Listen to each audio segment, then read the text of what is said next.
একটা অসুস্থ প্রজন্ম তৈরি করছে আমরা, জানেন?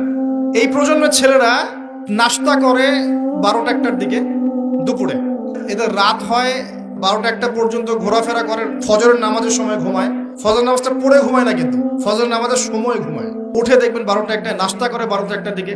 এরা সালাম দিতে লজ্জাবোধ করে, এরা সালাম দিতে লজ্জা পায়, পিতাকে সালাম দিতে লজ্জা পায়।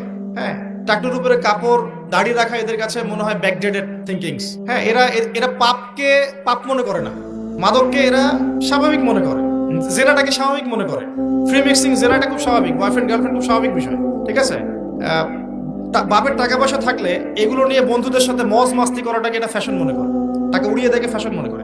ওই টাকা পয়সা কামাই করতে পিতাদের কত কষ্ট হয়েছে ওরা জানে না, পিতারা জানে। এই প্রজন্মের মেয়েরা দেখবেন পর্দাটাকে ব্যাকডেটেড থিঙ্কিংস মনে করে, চুল খোলা রেখে গেঞ্জি টি শার্ট পরে বাইরে ঘুরতে যারা পরিমাণ লজ্জাবোধ কাজ করে না, যারা পরিমাণ না। বিভিন্ন অকেশন আসলে দেখবেন মোমবাতি জ্বালিয়ে অগ্নি পূজা শুরু করে দেয়।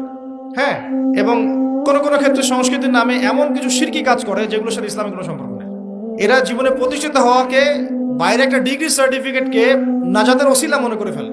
নামাজ, রোজা, হজ, যাকাত, ইসলামিক কালচারগুলা তাদের কাছে মনে হয় এগুলো শেষ বয়সের কাজ, এই বয়সে করার দরকার নেই। আমরা একটা অসুস্থ প্রজন্ম তৈরি করে যাচ্ছি।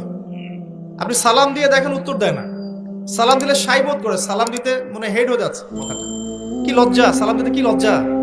দেখবেন হ্যালো হাউ আর ইউ, পশ্চিমারা যা যা করে হুবাহু ওদের কাট পেস্টে লাইফ লিড করে।